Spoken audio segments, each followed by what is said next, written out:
¿Cómo están? Bien, también. Bien, muy bien. Bueno, hoy, ya ven que el otro día les platiqué que, o no sé si lo platiqué aquí ya, como nos vemos diario. Cuando voy a los eventos, las asambleas que informo, ¿no? En todo el país, pues informo, bueno, y vamos a hacer esta carretera, bravo, vamos a hacer yo sí lo platiqué, ¿verdad? Este hospital, bravo, vamos a hacer unas preparatorias, bravo. Bueno, las becas siempre aplauden mucho, ¿no? Y vamos a repavimentar las carreteras, bravo. Bueno, hoy anunciamos el programa del mega bachetón en el país. Es el programa intensivo de repavimentación y bacheo. Son 50,000 millones de pesos destinados este año a la repavimentación de carreteras federales, bacheo de carreteras federales. Se hizo un trabajo muy intensivo de revisión de las carreteras, recogimos también las solicitudes de las personas y vamos a las carreteras federales. Entonces, Jesús Esteban nos va a platicar de este gran programa, nos va a decir a dónde vamos a ir. Recuerden que además compramos los trenes de repavimentación, eso nos permite que utilicemos mejor el recurso, porque ya tenemos la maquinaria y ya solamente se compra el asfalto. Entonces, Jesús nos va a platicar de ello. Adelante, Jesús. Allá.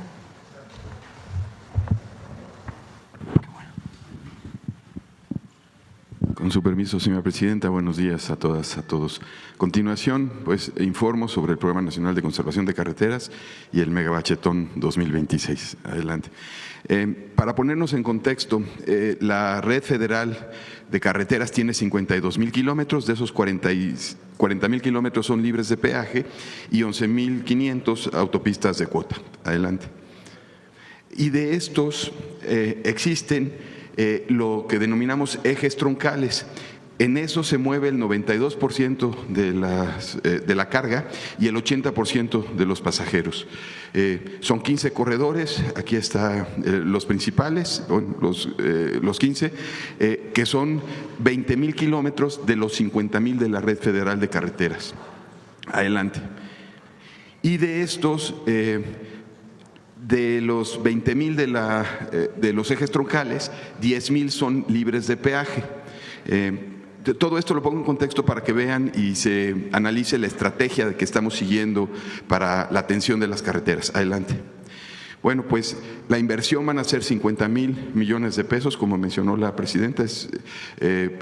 Una vez que, como mencionó, ha tomado las peticiones y se ha hecho un diagnóstico importante de la red federal, se van a estar interviniendo 18,000 kilómetros de la red federal libre de peaje, de los cuales 7,100 corresponden a los ejes troncales, es decir, el 70% de los ejes troncales y adicionalmente pues 11,000 kilómetros de la red libre de peaje.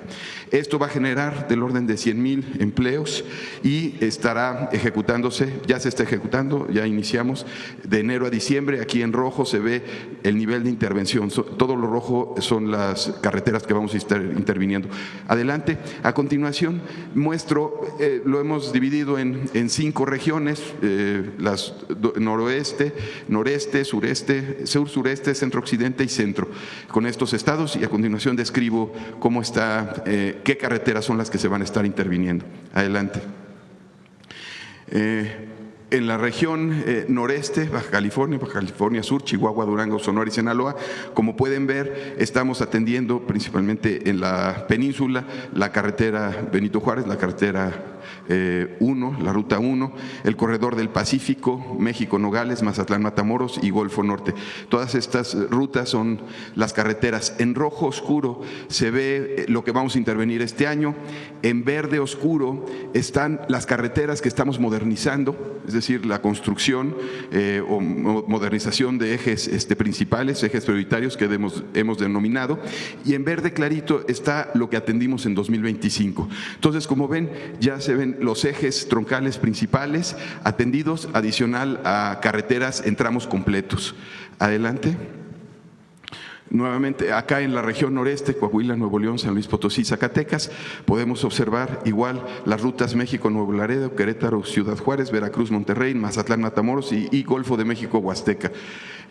La 54, la 63, la 45, la 29, 101, la 70, en fin, tramos completos de carreteras, que ha sido también una de las instrucciones que nos ha dado la presidenta. Adelante.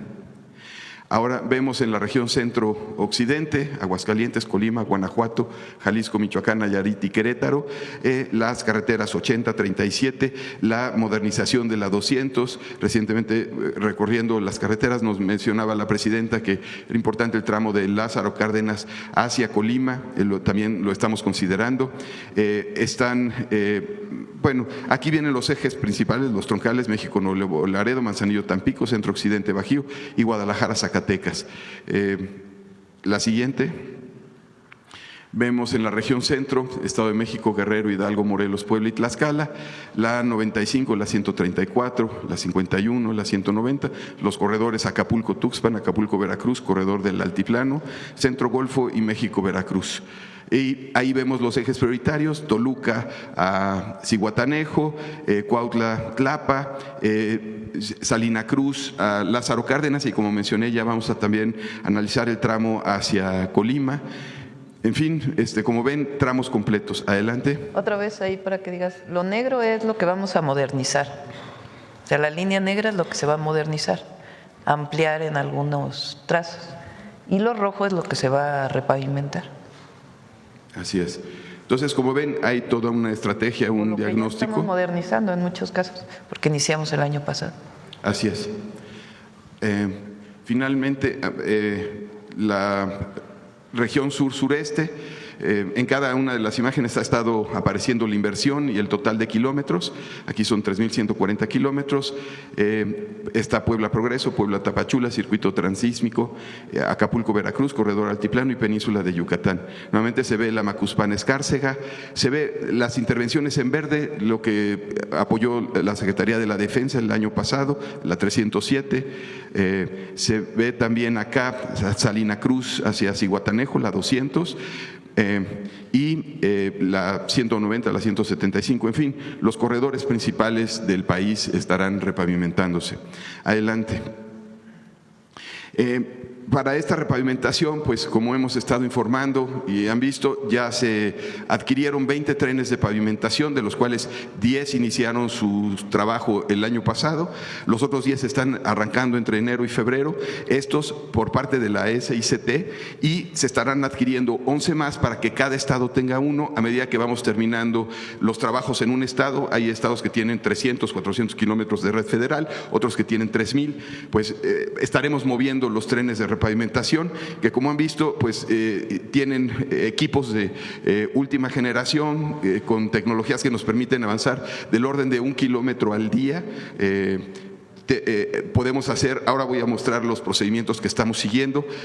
Tenemos pavimentadoras, compactadores neumáticos, compactadores de rodillo, recuperadoras que nos permiten entrar a las capas inferiores, y perfiladoras, bueno, estas son las fresadoras, y también extendedoras de pavimento que nos permiten dar tratamientos superficiales de 3 centímetros de microcarpetas. Entonces, estaremos trabajando con ellos más de 4.000 kilómetros este año, del total de los 18.000 que se estarán interviniendo. Adelante. Estos son los diferentes tratamientos. En ocasiones ya tenemos daños en la estructura, estamos entrando con las recuperadoras 30, podemos entrar hasta 60 centímetros de profundidad, dependiendo del daño. Lo mezclamos y trituramos con el propio asfalto y incorporamos cemento o también asfalto a altas temperaturas que nos permite estabilizar esas bases y encima ponemos una superficie de rodamiento nueva. Adicionalmente, pues tenemos el tratamiento tradicional de las fresado y carpeta, que es fresar, que es lo que estamos viendo, y luego volver a poner una carpeta nueva. Esto, pues eso es lo que llamamos conservación periódica, y eso es los 18,000 kilómetros que acabo de mencionar. Y adicionalmente tenemos conservaciones preventivas como las microcarpetas, que las extendedoras o las finishers que compramos permiten lo que llamamos riego sincronizado, es decir, que el riego que liga la carpeta se haga al mismo tiempo que la microcarpeta y con eso pega y además va compactando. Entonces, con estos 3 tipos de tratamiento es que estaremos atendiendo la red federal libre de peaje. Adelante. Y el programa Bachetón, adelante. Aquí tenemos establecido un sistema de control y seguimiento.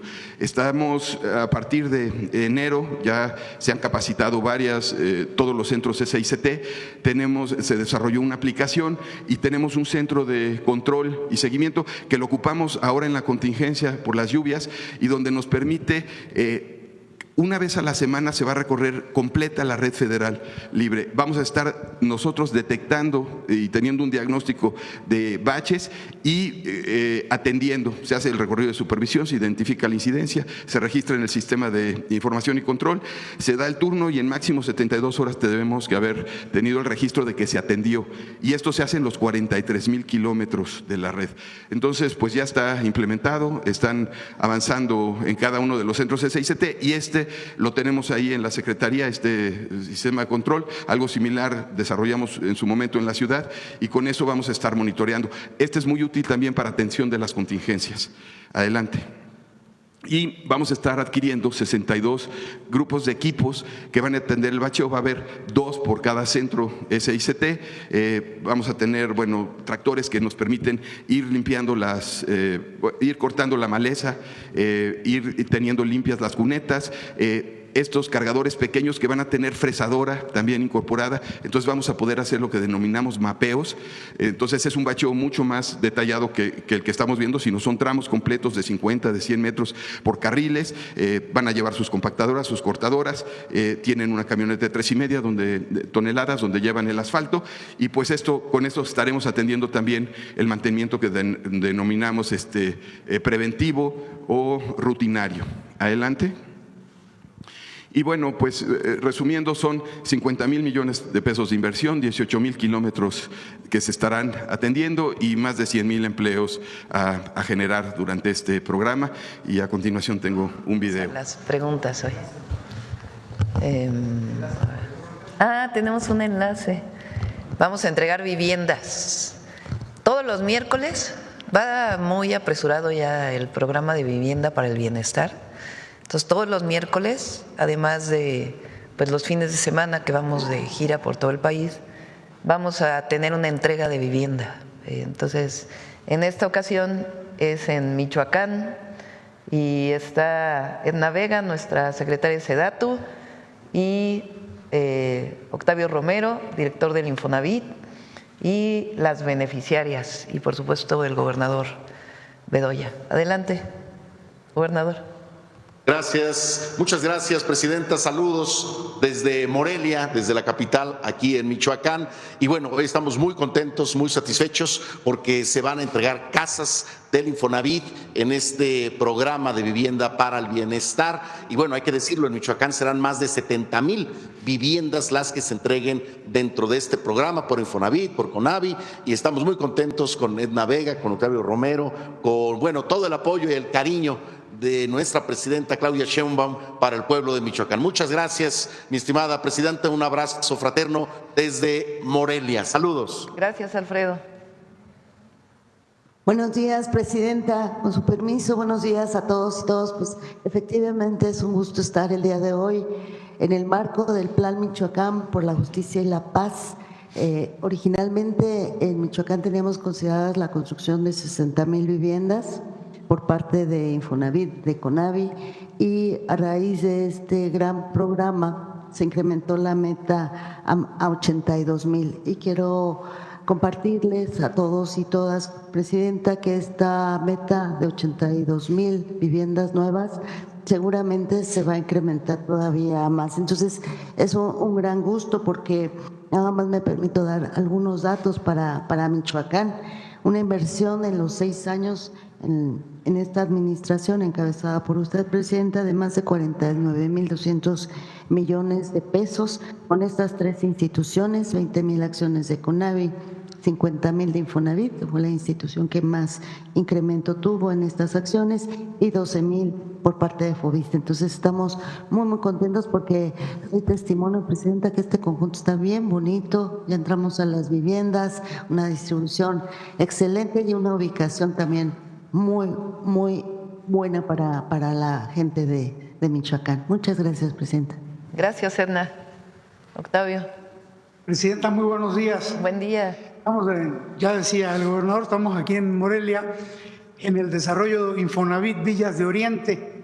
Aquí se están construyendo 144 viviendas.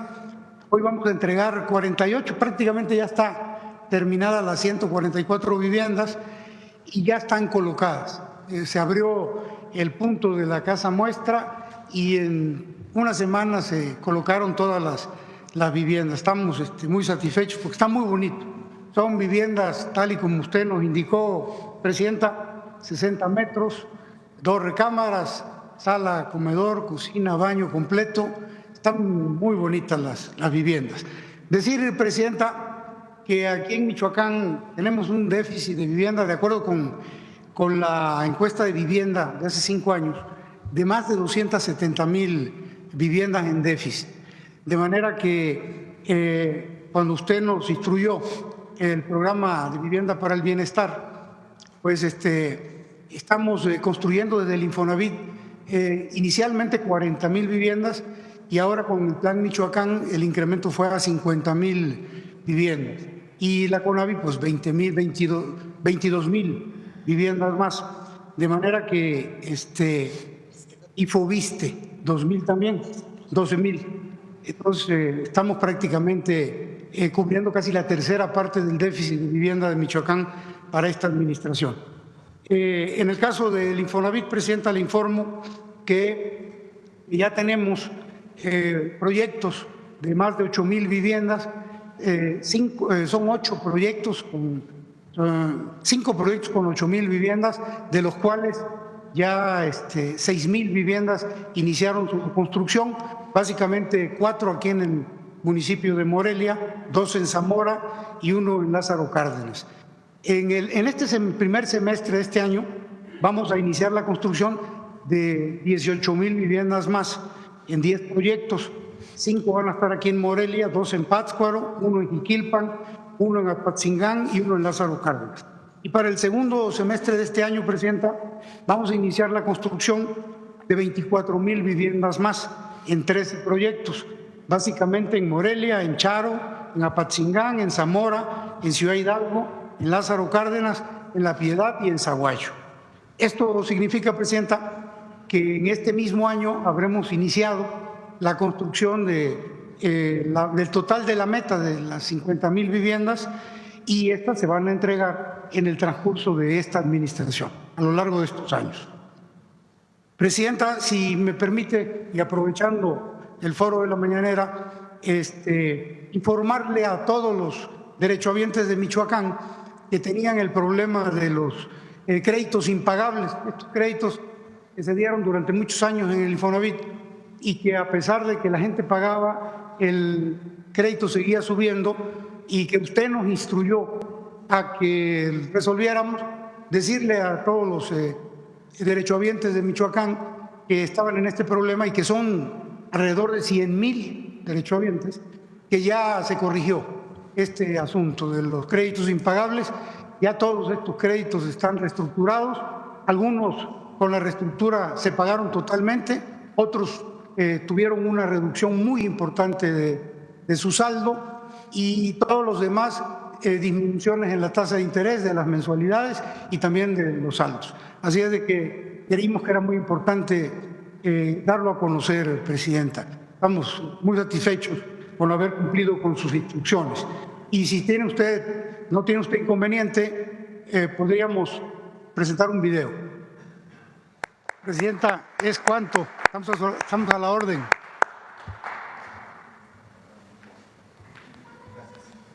Adelante, Octavio. ¿Es cuánto, Presidenta? A la orden. Bueno, ¿qué no le van a entregar las llaves a las compañeras? Ah, bueno, sí, perdón. Y ese era el motivo de este evento. Y nos acompañan 4 derechohabientes de los 48 que van a recibir hoy su vivienda: la señora María de la Luz Gómez, Tania Heréndira Ortega Mondragón, Juana Edith Orozco Anguiano y Diana Pineda Cuinde, que van a recibir hoy su vivienda junto con 44 derechohabientes más. Felicidades. Muy bien, Presidenta. Pues ¿es cuánto? Gracias, felicidades. Gracias. Bueno, ahora sí vamos a las preguntas. A ver, ¿dónde vamos? A ver, la compañera. Buenos días, Presidenta. Yerata Arciniega, de Revista Fortuna. Presidenta, en el contexto de la reconfiguración del orden económico global y mayor competencia por la inversión, preguntarle cómo se inserta el Plan México en este nuevo orden mundial y qué mensaje busca enviar su gobierno en el Foro Económico de Davos 2026 a los inversionistas internacionales sobre la certidumbre y el rumbo económico del país. Por cierto, muy buen discurso de Carney, del primer ministro Carney, no sé si lo oyeron. Muy a tono con los momentos actuales. Estuvo ahí o está ahí la secretaria Bárcenas. Ella, por supuesto, va a presentar el proyecto de nación que representamos, lo que significa desarrollo económico con justicia y protección al medio ambiente, las inversiones públicas que estamos haciendo y la importancia de la inversión privada a partir de una visión de justicia y sustentabilidad.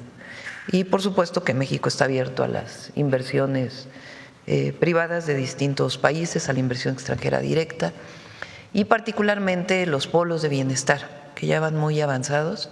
Este año, el año 2025, pues fue un poco para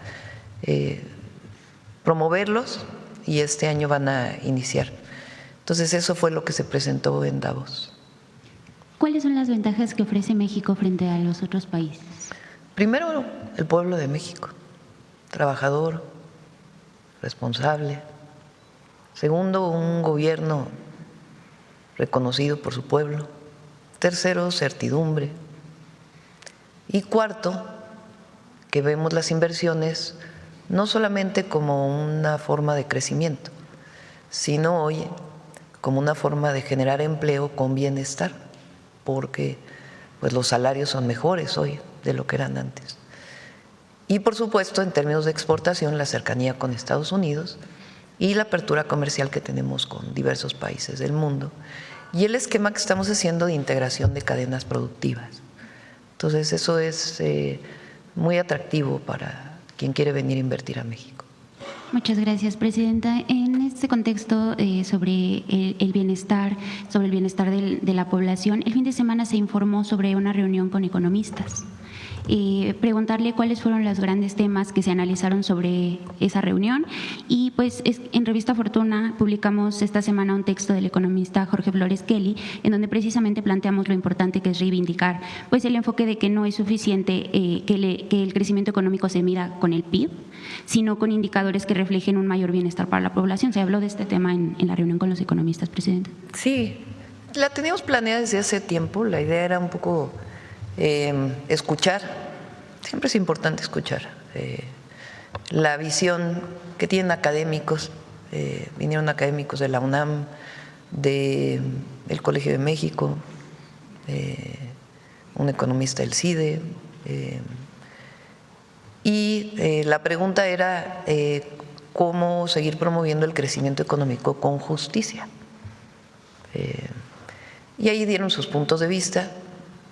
Obviamente, pues coincidimos en el tema de la inversión, de aumentar la inversión pública y la inversión privada, coincidimos en el tema de que los aranceles puestos por Estados Unidos pues habían generado en 2025 una situación particular para México, aunque es para todo el mundo. Y pues fue un buen ejercicio de escuchar. Puedes no estar de acuerdo con lo que están planteando, pero siempre escuchar es importante. Entonces, sobre este y otros temas también vamos a estar haciendo algunos seminarios para invitar a algunos académicos y conocer sus puntos de vista. Muchas gracias, Presidenta. Sobre las mejores prácticas en auditoría, sabemos que este tema se ha analizado pues, en recientes reuniones con empresarios, como la del 3 de noviembre, en la que participó el empresario Carlos Slim y Francisco Cervantes. Es importante que los empresarios, Presidenta, sepan que pues, se les está escuchando para que cumplan en tiempo y forma con el pago de sus contribuciones. La mayoría pagan, la gran mayoría pagan sus contribuciones, si no, no tendríamos la recaudación que tuvimos en 2025 y cómo se ha ido incrementando la recaudación. Entonces, la gran mayoría de los empresarios pequeños, medianos, grandes, pues han entendido que estamos en un nuevo momento en el país y que es importante seguir contribuyendo y contribuir bien con lo que se debe pagar y lo que establece la ley, ni más ni menos, sino lo que establece la ley. Entonces, digamos, en ese sentido no hay problemas. Hay quienes pidieron que estuvieran más claros los criterios con los cuales el SAT hace auditorías. Entonces, el 5 de enero se publicaron, que lo presentó aquí el secretario de Hacienda, los criterios para hacer auditorías a los grandes contribuyentes. Y son criterios generales de solo una auditoría al año, en fin, algunos temas en los que había algunas dudas, entonces se publicaron los criterios y creo que en eso pues hay total certidumbre. Lo que sí, pues es que ya no es como en el periodo neoliberal, donde se acercaban al gobierno y a cambio de alguna canonjía o a cambio de algo particular para algún funcionario, pues se les condonaban impuestos. Entonces ya está en la Constitución, lo estableció el presidente López Obrador, que no se pueden condonar impuestos, que se tienen que pagar los impuestos. Y la mayoría pues lo ha entendido y hemos tenido una muy buena recaudación y yo creo que todos lo están entendiendo. Esperemos. Presidenta, ya por último, el pasado 12 de enero el secretario Edgar Amador participó en una reunión ministerial de finanzas sobre la seguridad de cadenas de suministro de minerales críticos. Preguntarle si podría compartirnos algo sobre, si tenía conocimiento de esta participación, si podría comentarnos algo, fue en Washington, y especialmente cómo se traduciría esta coordinación financiera con el Tesoro de Estados Unidos en inversiones reales para México. Fue una reunión del G7. México no es parte del G7, pero nos invitaron junto con otros países, no solo de América Latina, sino del mundo. Invitaron al secretario de Hacienda, consideramos que era pues, importante asistir y en efecto, uno de los temas que hoy es motivo de preocupación, disputa internacional, digamos, son los llamados minerales críticos. Dependiendo de la fuente de información de la institución, los minerales críticos se catalogan de distinta manera. Hay quien cataloga 60 minerales críticos. Por ejemplo, hay quien pone a la plata como mineral crítico. Hay quien no pone a la plata como mineral crítico. Es decir, no hay una sola definición de cuáles son los minerales críticos. También se habla de las tierras raras, que son elementos que están en la tabla periódica en una posición especial porque tienen ciertas características. ¿Qué tiene de característica estos materiales críticos, estas tierras raras? Solo hay pocos países que tienen reservas de estos minerales. ¿Para qué? Por ejemplo, el litio. El litio es considerado un material crítico. ¿Por qué son importantes estos materiales críticos o estas tierras raras? Pues porque hoy, particularmente, por ejemplo, para las energías renovables, para baterías, para la construcción de molinos de viento, de turbinas eólicas, para la construcción de paneles fotovoltaicos o de otras energías renovables, o también para vehículos, particularmente vehículos eléctricos, o cualquier vehículo, son materiales que son indispensables. Si se fabrican autos en un lugar y ese lugar no tiene esos materiales críticos, pues entonces tiene que importar materiales críticos. En un mundo en donde, digamos, la globalización se ha puesto en duda a partir de los aranceles del presidente Trump y hay más una visión más proteccionista, pues estos materiales críticos, estas tierras raras, se vuelven muy importantes en las cadenas de suministro. ¿Qué son las cadenas de suministro? Pues eso, si se va a construir un coche, ¿qué materiales necesitamos para construir ese coche? Entonces, la reunión fue justamente sobre eso, la seguridad, lo que significa la cadena de suministro de materiales críticos.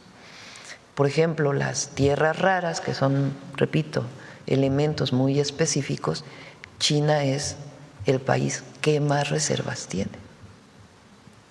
Además, pues, de todas las fortalezas hoy de China en su producción de tecnología y de otros productos, pues tiene esa, digamos, fortaleza. ¿Qué tiene México, por ejemplo? México tiene algunos minerales muy importantes. Somos, desde la colonia, el principal productor de plata del mundo. Tenemos minas de plata muy importantes. Zacatecas es el estado de mayor producción de plata. La plata ha ido creciendo su valor y es muy importante. El oro también, en algunas de las estadísticas o de las clasificaciones, se considera crítico. Nosotros también tenemos oro. Litio lo tenemos, pero con arcilla, que no es tan barato producirlo, que por cierto, el otro día me preguntaron que si ya teníamos la tecnología para sacar el litio, ya se tiene. El tema, pues, es que se está valorando el costo de sacar litio de material arcilloso, digamos, como barro que está revuelto con litio. Entonces, mucho más difícil que cuando está revuelto con arena.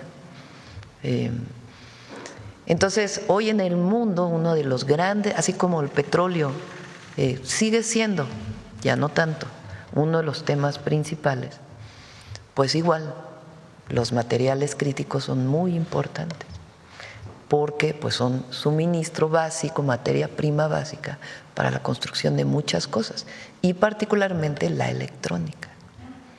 Entonces, por eso cuando uno va a reuniones internacionales, tema es minerales críticos, tema es tierras raras. Entonces, la reunión fue sobre eso. No es que se haya tocado en particular algún tema, sino la importancia de los materiales críticos y de las tierras raras. Y la clasificación que hace Estados Unidos de esos materiales críticos. Ahí está la plata, por ejemplo. ¿Buscaría México proteger de alguna manera, además como el litio, otros minerales críticos de los que tiene? Pues lo primero que estamos viendo son las reservas que hay en México. Hay una institución en México desde hace muchos años que es el Instituto Geológico Mexicano, que es quien tiene la atribución de investigar y conocer las reservas y publicarlas, y la producción también de minerales. Entonces, lo primero que se tiene que hacer es ver, además de lo que ya es público, las reservas que tenemos y qué importancia tiene en el mercado nacional y en el mercado internacional. Muchas gracias, Presidenta. Buen día. De nada. Vamos a ver la compañera de aquí.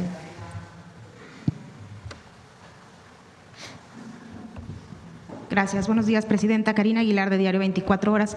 Presidenta, yo quiero preguntarle sobre el enlace que hicieron hace un momento de la entrega de casas. Vi que se entregaron a madres solteras. ¿Cómo identifica Infonavit a estas madres solteras para darles el precrédito?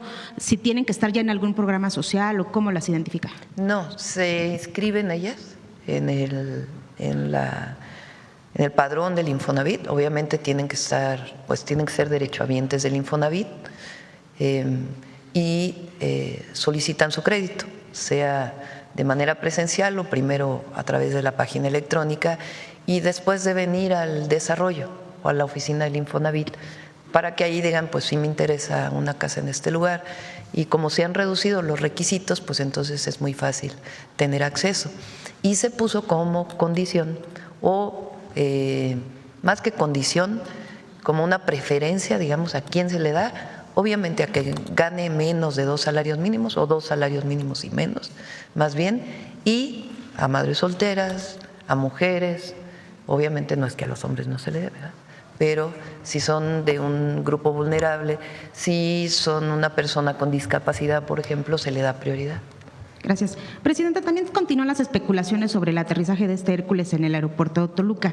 Para evitar todo ello, ¿podría usted aclararnos cuáles fueron los motivos por los cuales este avión aterrizó en Toluca y no en Santa Lucía u otra base militar? Fue una decisión que se tomó de que aterrizara en Toluca. ¿Pero por qué? Bueno, fue decisión del Consejo Nacional de Seguridad, con sus razones tienen, y tenía este objetivo de llevar a personas que iban a capacitarse a los Estados Unidos. Hemos tomado la decisión, o he tomado la decisión, vamos a decirlo así, de que cuando sea la capacitación, es muy importante pues que las capacitaciones se aprueban en el Consejo Nacional de Seguridad, no es nada más una institución que decide individualmente. Pero que es mejor que vaya un avión mexicano a Estados Unidos a dejar a quienes van a llevar la capacitación, a que venga un avión de los Estados Unidos a recogerlos, ¿no? Entonces es mucho mejor eso, y es una decisión que se ha tomado. Pero bueno, en este caso ya había venido en otras ocasiones, no es la primera vez, pero había aterrizado en un aeropuerto militar. En este caso pues se tomó la decisión de que aterrizara en Toluca, fue una decisión del Consejo Nacional de Seguridad, y pues así ocurrió. Y no se está violando ninguna ley ni nada, porque dijeron que tendría que haber tenido permiso del Senado. No, el Senado aprueba cuando vienen tropas, o vienen, más que tropas, pues vienen capacitadores a México a entrenar. Y repito, esta es una situación bilateral, así como van, y no es nueva, así como van, ahora pues hecho más visible. Personas de México, del Ejército, Marina o Secretaría de Seguridad, a entrenarse allá, también ellos vienen a entrenarse aquí, y fue parte de lo que se acordó bajo ciertas condiciones, que se van a capacitar, cómo se van a capacitar y cuántas personas. Si bien no vienen tropas, sin embargo este avión pues es militar. En la tripulación ya le informaron cuántos venían en la tripulación y con qué armamento, porque finalmente son militares estadounidenses. No traían armamento, eso no tenían armamento. Okay. Venía el piloto y la tripulación del avión. ¿Cuántos? ¿Ya le informaron? A ver si nos dicen cuántas personas. Pero es el piloto y quien tiene que viajar. Entonces ya nadie no se va a permitir el ingreso de estos aviones para pues bajo condiciones especiales de logística, ¿verdad? A ver, si un avión tiene que, pues como los barcos que han entrado, si tienen que cargar combustible por alguna circunstancia, etcétera, así es. Pero si es un asunto de capacitación, es mejor que vaya un avión mexicano allá. También preguntarle, Presidenta, sobre esta entrega que hicieron ayer de 37 capos. ¿Esta también fue avisada, pactada o platicada en su conversación con el presidente Donald Trump? No, es algo que viene de los grupos del entendimiento bilateral. Y en este caso fue a solicitud del Departamento de Justicia de los Estados Unidos. Que es muy importante porque aclarar, la decisión que se toma en el Consejo Nacional de Seguridad se analiza, y es una decisión que es, lo primero, conveniencia para México. Es importante para el país en términos de su seguridad nacional, en términos de la seguridad pública. Es decir, se pone primero a México, por encima de todo, aunque pidan lo que tengan que pedir. Es una decisión soberana y se analiza a partir de las consideraciones de la política de seguridad nacional, de protección de la soberanía, etcétera. Y sí es parte de fue a solicitud del Departamento de Justicia, y ahí se analiza cada uno de los casos. Y una vez que se toma la decisión, pues entonces se hace el envío. La mayoría, muchos de ellos extraditables. Pero es una decisión que tiene que ver con un análisis de México. No lo piden, ahí va. Okay.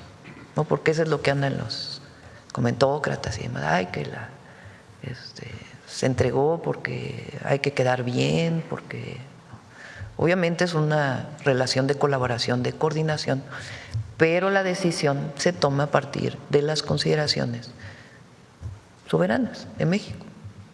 ¿Es importante? ¿No es importante? ¿Se colabora en esto? ¿Qué perfiles son?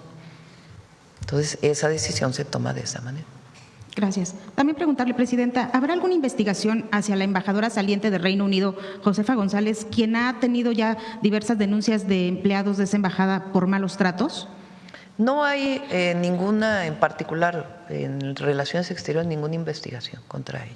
Sí, se revisó su actuación y no hay ninguna investigación de ningún tipo contra ella. ¿Ninguna denuncia presentada? Sí, parece que hubo en el periodo anterior, en la administración del presidente López Obrador, pero se analizaron y no fueron conducentes. Ella hizo un buen papel allá en Inglaterra, en Reino Unido. Y ya sobre este tema también de los cargos, ¿por qué decidió, cuáles fueron sus razones para nombrar a Francisco Garduño en la dirección de Centros de Formación del Trabajo? Sí, él viene desde hace mucho tiempo trabajando. Él es doctor en Derecho, eso es importante, no es un perfil cualquiera. Él siguió un proceso y salió en libertad, o sea, ya no está bajo proceso de ningún tipo. Y se analizaron distintos perfiles para particularmente ese puesto y se tomó esa consideración, que es polémico porque la oposición siempre va a decir que sí, pero él terminó su proceso, no tiene ya ningún proceso jurídico y con Mario se tomó esa decisión. En el marco de la reforma electoral, el Partido Verde ha pedido que se le trate por igual, que porque son aliados, no están subordinados a Morena ni a ningún otro partido, finalmente la apoyaron igual en las campañas y demás. ¿Estaría usted pensando en este contexto, como ellos han pedido, recibirlos, así como recibió a los dirigentes y coordinadores de Morena, también recibir a los dirigentes y coordinadores del Verde y del PT porque ellos aseguran que son iguales, son aliados?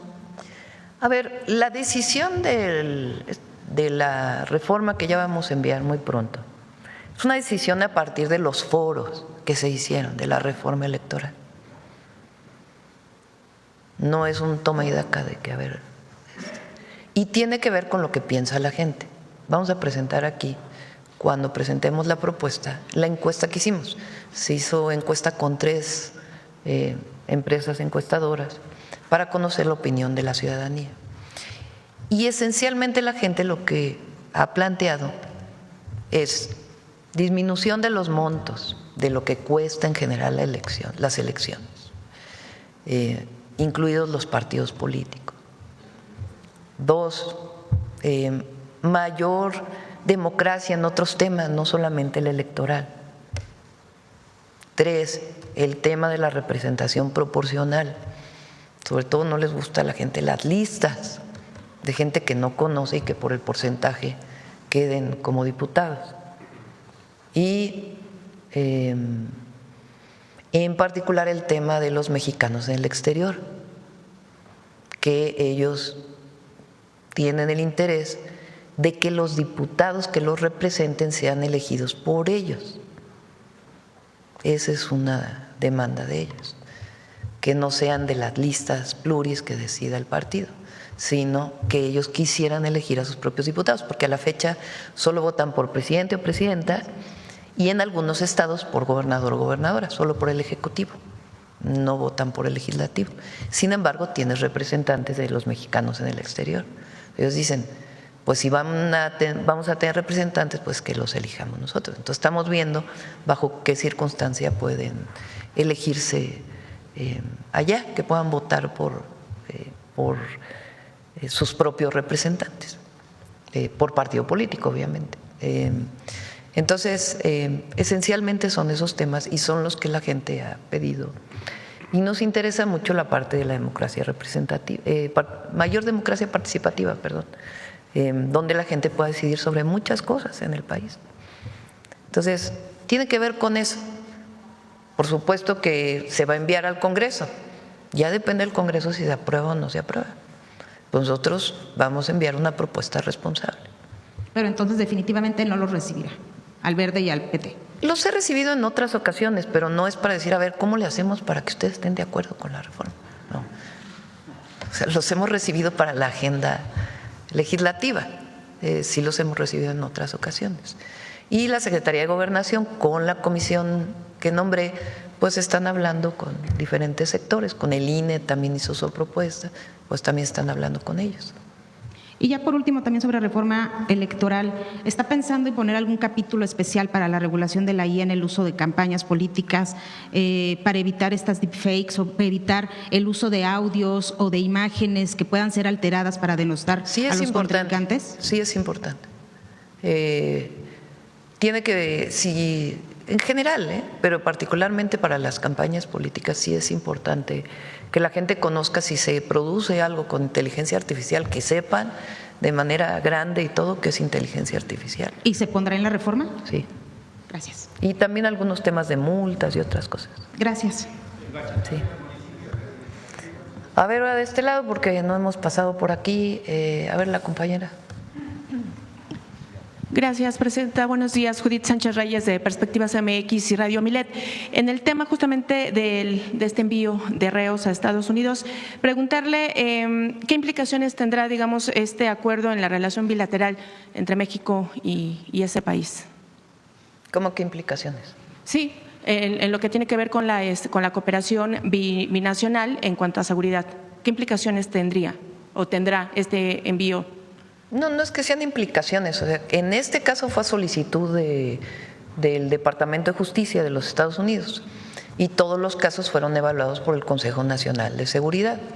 Entonces, pues es parte de la cooperación que hay con el gobierno de los Estados Unidos en materia de seguridad. No tiene implicaciones mayores. ¿Qué beneficios se esperan, digamos, obtener en términos de combate al crimen organizado y el fortalecimiento en la relación? Son decisiones que se toman, repito. No es la primera decisión que toma el Consejo Nacional de Seguridad, pues tiene que ver con decisiones soberanas.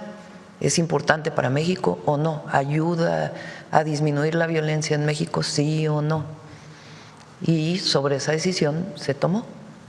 Bien, presidenta. En otro tema, ¿nos podría precisar el monto de inversión para este nuevo centro de imagenología que se anunció hace unos días? ¿En qué partida presupuestal está etiquetado?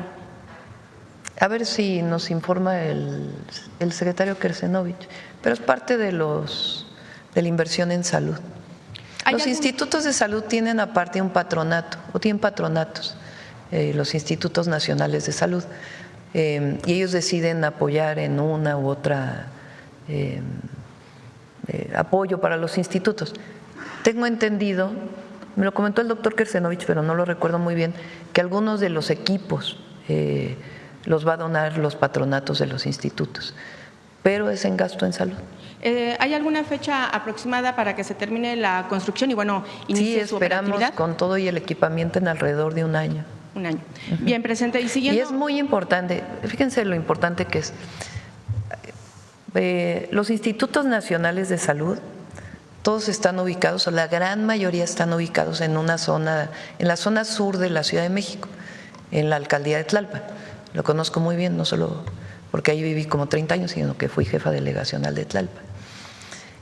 Esos institutos nacionales de salud no solamente atienden, son institutos de tercer nivel, de los mejores institutos de salud o hospitales que hay en nuestro país, con especialistas muy importantes. Y está el Instituto de Cancerología, de Cardiología, de Nutrición, ahí mismo está el GEA González, está el de Enfermedades Respiratorias, el de Genómicas, en fin, son varios institutos. Cada instituto pues tiene sus equipos, tiene su tomógrafo, tiene su resonancia magnética, obviamente en el caso de cancerología para hacer su radioterapia. Entonces ahora este centro va a concentrar equipos y va a tener ahí analistas de las imágenes. Entonces, como ahora las imágenes pueden viajar por internet, no necesitan llevar la placa de un lugar a otro, pues entonces los pacientes van a poder ir a este centro, sacarse ahí su resonancia magnética y después ya ir con su médico al instituto que le corresponde, y ahí van a estar concentrados los analistas de imagen, los especialistas. Y entonces de ahí pues se van a estar enviando a los distintos centros de salud. Lo mismo estamos buscando hacer con el tema de cáncer de mama en distintos lugares de la República, porque luego es muy difícil encontrar especialistas en imagenología. Entonces mejor están en un lugar, se envía la imagen, se analiza y se regresa el diagnóstico. Entonces es muy importante este centro. Bien, Presidenta, siguiendo con este tema de salud, preguntarle o plantearle este tema de Daisy, una niña en Chiapas de 10 años que pues se debate entre la vida y la muerte derivado de las lesiones que sufrió al dar nacimiento a un bebé. Preguntarle si se tomaron algunas acciones junto con el gobierno estatal, municipal, para garantizar la atención médica de la menor y su hijo. No conozco el caso, pero con gusto lo investigo. Bueno, obviamente derivado de este caso, preguntar si tiene usted previsto algunas acciones que se pueden implementar a través de la Federación para evitar justamente los matrimonios forzados, arreglados con menores o entre menores de edad, especialmente en comunidades pues que se justifican con este asunto del usos y costumbres. Sí, lo tiene Citlali, y también se preguntó aquí hace tiempo en la mañanera el caso de menores de edad que llegan a un hospital a dar a luz sin que necesariamente haya el consentimiento, digamos. Y particularmente son menores de edad. No es lo mismo que llegue una mayor de edad de 18 años en adelante a dar a luz que una niña de 10 años, evidentemente. Ahí hay un delito. Entonces hay un protocolo en donde el hospital tiene que informar a las fiscalías de los estados o a la Fiscalía General de la República, depende del tipo de hospital. Entonces, este mecanismo pues tiene que seguirse necesariamente. Entonces, en este caso sí se podría, digamos, ejercer acción penal en contra de los padres de la sí, pareja. Sí, tiene que atenderlo la Fiscalía del Estado. Bien, Presidenta. Y en otro rubro, si bien la resolución de la Suprema Corte de Justicia de la Nación que impide que la Auditoría Superior del Estado de Guerrero y el Congreso local continúen investigando a la alcaldesa de Acapulco, Abelina López Rodríguez, por este desvío de aproximadamente 900 millones de pesos correspondientes al presupuesto federal asignado a ese municipio durante el ejercicio fiscal 2023, es correcta porque no tienen, digamos, facultades para fiscalizar esos recursos. Esto no la exime pues de los señalamientos, perdón, e incluso tampoco cierra la puerta para ¿Cuál fue la resolución? ¿O cómo sí, lo comenta? La resolución de la Suprema Corte es que la Auditoría Superior Superior del Estado de Guerrero y el Congreso local ya no pueden seguir investigando a la alcaldesa por este desvío de recursos. Están obviamente en lo correcto porque los recursos son del ejercicio fiscal, son federales. Entonces, pero esto, digamos, no es que ponga sobre la mesa su inocencia. Los señalamientos y las observaciones siguen ahí. En ese sentido, preguntarle si ustedes como federación, bueno, se apoyarán más bien en la Fiscalía Especializada en Combate a la Corrupción, ya que el desvío de recursos es un delito federal. Pues tiene que haber una denuncia. Y la Auditoría Superior de la Federación, si son recursos federales, pues puede hacer la auditoría. Entonces, tiene que haber una denuncia en este caso. Entonces, quien decida poner la denuncia, pues tiene que hacer la investigación, como en todos los casos cuando se presenta una denuncia. Las observaciones de la Auditoría Superior de la Federación es justamente de este desvío. Ahora, ¿usted cómo califica la gestión de la alcaldesa justo en cuanto a la rendición de cuentas y transparencia de los recursos, presidente? Más allá de mi calificación, es la calificación de la gente y el cumplimiento de la ley y de toda norma, como es obligación de cualquier servidor público, presidente municipal, diputado, senador, diputado local, regidor, regidora, gobernador, gobernadora y presidenta de la República o cualquier secretario o secretaria. Nosotros estamos obligados a cumplir con una norma y a cumplir con la ley y juramos defender la Constitución y las leyes que de ella emanen. Entonces, si hay un señalamiento contra una presidenta municipal, contra un presidente municipal, pues evidentemente tiene que presentarse la denuncia y darle seguimiento e investigar. Y el pueblo mismo pues define si uno tiene una buena labor o no tiene una buena labor. Esa es la manera en que ocurre en nuestro país, más allá de la opinión personal de la presidenta de la República. Yo le preguntaba justamente de su calificación, porque la semana pasada que estuvimos justamente en el puerto, hicimos un sondeo y la calificación es reprobatoria. Entonces, por eso yo le preguntaba. Bueno, hay que hacer una encuesta, ¿no? Porque en general, pues cuando se quiere conocer la opinión de la ciudadanía, pues tiene que haber una muestra representativa, ¿no? Entonces, más allá de una opinión personal, pues lo importante, si hay una denuncia, es que se siga la investigación. Entonces, en este caso, si se presenta una denuncia, que se siga la investigación. ¿Qué estamos haciendo nosotros en Acapulco? Pues muchísimo, una inversión de más de 7,000 millones de pesos. En Guerrero completo, una inversión de 1,800 hicimos con los puentes nada más, para recuperar los puentes y la repavimentación. Estamos apoyando al pueblo de Guerrero. Ahora, la evaluación de la presidenta municipal la tiene que definir la gente, y si hay una irregularidad, pues que se presente la denuncia. Presidenta, la investigación que la Fiscalía Especializada en Combate a la Corrupción de Guerrero abrió justamente contra la alcaldesa por presunto cohecho, tras recibir un collar valuado más o menos en 200,000 pesos. ¿Fue tema de conversación con la gobernadora ahora que estuvo usted por allá? No. ¿No? Bien. Y finalmente, presidenta, preguntarle si usted sabe cuál es el estatus de la presunta vulneración de bases de datos personales pertenecientes a diversas instituciones públicas que dio a conocer a finales del mes pasado la Secretaría Anticorrupción y de Buen Gobierno, si sabe cuáles son las dependencias involucradas y si le han dado a conocer las implicaciones que tendría este hackeo. Cuando hay un tema de alguna vulneración de alguna base de datos, de inmediato entra la agencia digital o de la Agencia de Transformación Digital. Se resolvió el problema y Raquel puede dar toda la información sobre este tema. Y presidenta, justamente en este terreno de los datos personales, con este asunto de la credencialización que se va a dar a nivel salud, ¿está garantizado justamente esa información, que es una información muy delicada, el asunto de los expedientes clínicos de los derechohabientes? ¿Está garantizada la información? Sí, totalmente. Hay un programa muy importante que llevamos de ciberseguridad en el gobierno. Diario, el otro día me lo dijo Pepe Merino, son decenas de ataques que se reciben, diario.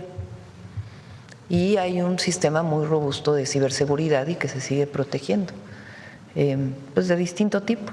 Entonces, sí están protegidos y la gente tiene que decir ahí que está dispuesta a que sus datos personales puedan ser llevados de una institución a otra, porque ¿quién es dueño de los datos personales? Uno mismo. Nadie es dueño de los datos personales más que uno. Entonces, a menos que haya comisión de un delito, se puede acceder a datos a partir de que un juez diga sí puedes acceder a esos datos. ¿Se tienen entonces candados justamente para no proteger? Solo candados, un programa integral de ciberseguridad. Y sí. En cuanto a sanciones para quien en un momento dado, al tener acceso a estos datos, está en la ley las sanciones que pueda tener alguien que vulnera la seguridad de los datos personales. Gracias, presidente. Sí. A ver, la compañera. Buenos días, Romina Gándara. Sin embargo, presidenta, en el discurso del primer ministro de Canadá, Carney, pues habla de esta recomposición en el mundo y de cómo pues los países y las naciones están buscando su posición en este nuevo orden. Estamos bastante integrados, México, a Estados Unidos y a Canadá, pero pues mañana pueden desenganchar nuestro vagón de ese tren. Preguntarle qué haríamos frente a una situación así, frente a algo así, y hasta dónde hay márgenes para abrirnos vías hacia otros bloques comerciales. Lo estamos buscando. O sea, nosotros, recuerden que el próximo, no buscando, digamos, estamos trabajando en ello, porque no es buscar así nada más. Nosotros tenemos la firma del convenio o de la ratificación y modernización, actualización del tratado comercial con Europa. Eso es a mediados de este año. Eso ya se negoció por parte de México y de Europa. Ellos tienen que aprobarlo y aquí se tienen que aprobar por nuestros respectivos congresos. Pero es algo que ya está y vamos a seguir avanzando. Vino en su momento el presidente Lula y después vinieron un equipo, el vicepresidente y un grupo de empresarios de Brasil, y tenemos acuerdos, más que un tratado comercial, acuerdos de entendimiento con ellos para fortalecer las alianzas. Vino el presidente de Singapur, o primer ministro de Singapur, y también hay inversiones por parte de Singapur. Tenemos conversaciones con Corea del Sur, conversaciones con otros países. Vino Francia también, el presidente de Francia, también en particular con Francia. Recientemente en una licitación volvió a ganar Alstom, que es una empresa francesa que desde hace muchos años está en México para los ferrocarriles del norte. En fin, con China, aun cuando nosotros decidimos poner aranceles, hay conversaciones con China, pues porque tenemos un comercio muy amplio con China y no deseamos cerrarlo, sino sencillamente que sea un comercio justo.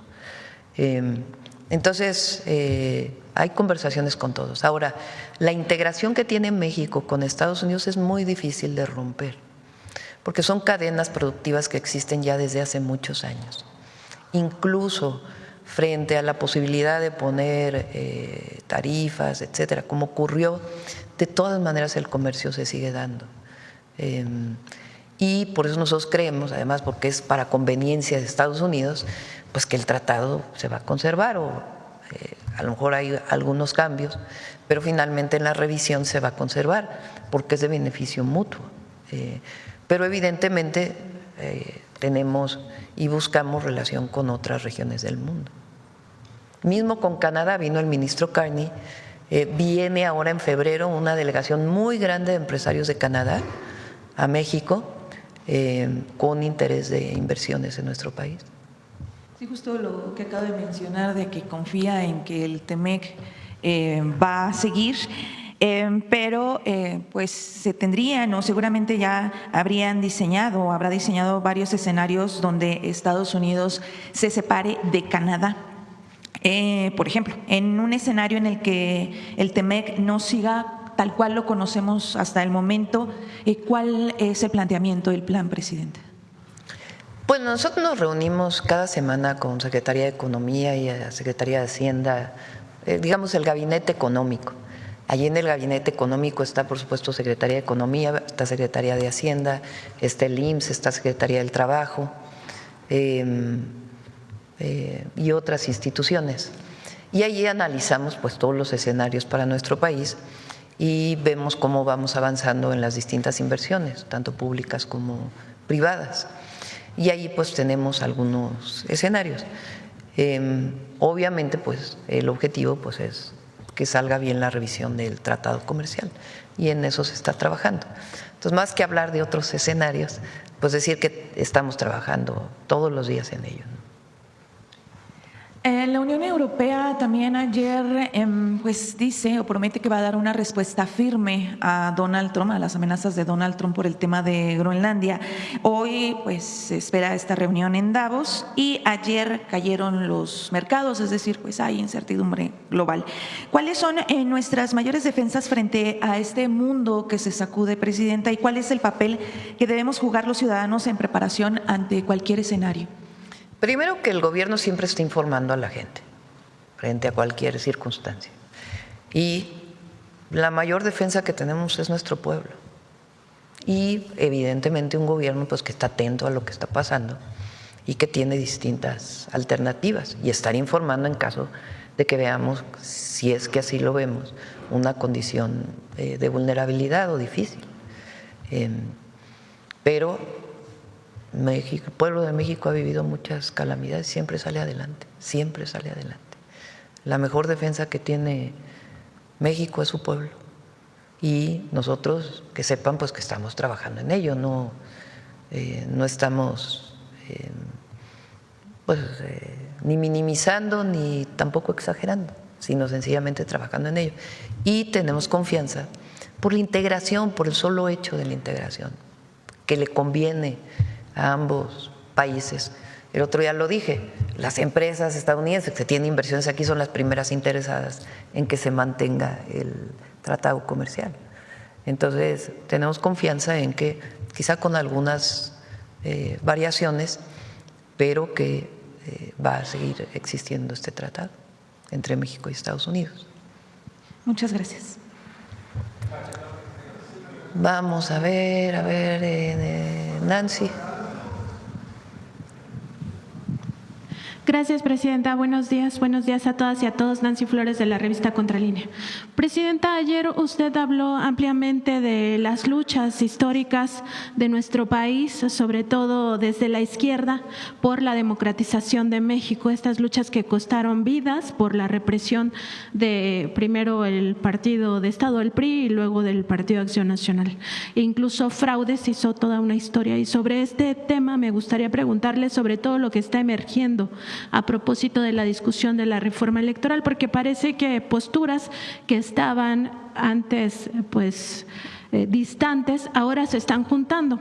Se lo comento porque claramente está por una parte la oligarquía que representa a Claudio X González Guajardo presentando una propuesta que avala el INE, que en realidad no es ninguna novedad, es dejar las cosas como están, simplemente cambiarle de nombre a algunas situaciones o simular que se está proponiendo una reforma electoral cuando en realidad es dejar las cosas como están. También está la derecha y la ultraderecha muy cercana a esta visión de no cambiar nada, igual que los exconsejeros del IFE-INE, José Woldenberg, el propio Luis Carlos Ugalde, Valdés Zurita, Lorenzo Córdoba, que ya se quitaron la máscara de ciudadanos, siempre navegaron con esa idea de que ellos representaban a la ciudadanía, se unieron a la marea rosa y también a estos grupos de derecha, ultraderecha y oligarquía, incluso están promoviendo la creación de un partido de derechas opositor abiertamente. También se junta en esta misma idea de no cambiar las cosas o simular que se cambian la propuesta que hace el Consejo General del INE actual, donde prácticamente no tocan absolutamente nada de la estructura, no tocan nada de temas de austeridad, no proponen ni siquiera revisarse los sueldos, que cada consejero y consejera nos cuesta al mes 180,000 pesos netos, más todos los privilegios que tienen, que le llaman prestaciones, pero en realidad son privilegios a costa del erario. Todo el tema de los fraudes electorales no lo tocan en su propuesta, no revisan, no hacen ninguna autocrítica los consejeros y consejeras del INE en su iniciativa que han presentado a la comisión.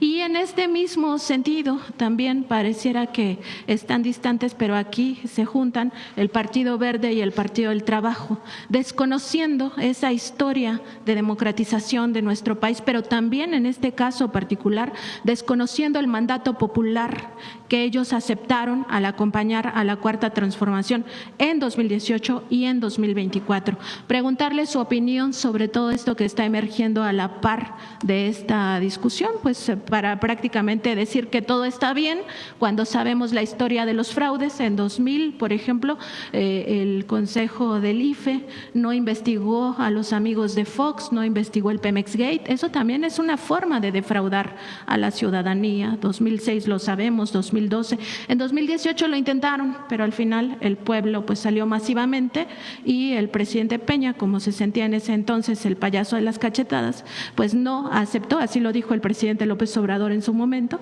no aceptó ninguna de las propuestas que le hizo la oligarquía en aquel entonces y no se metió en las elecciones, pero si hubiera querido, hubieran vuelto a defraudar al pueblo de México.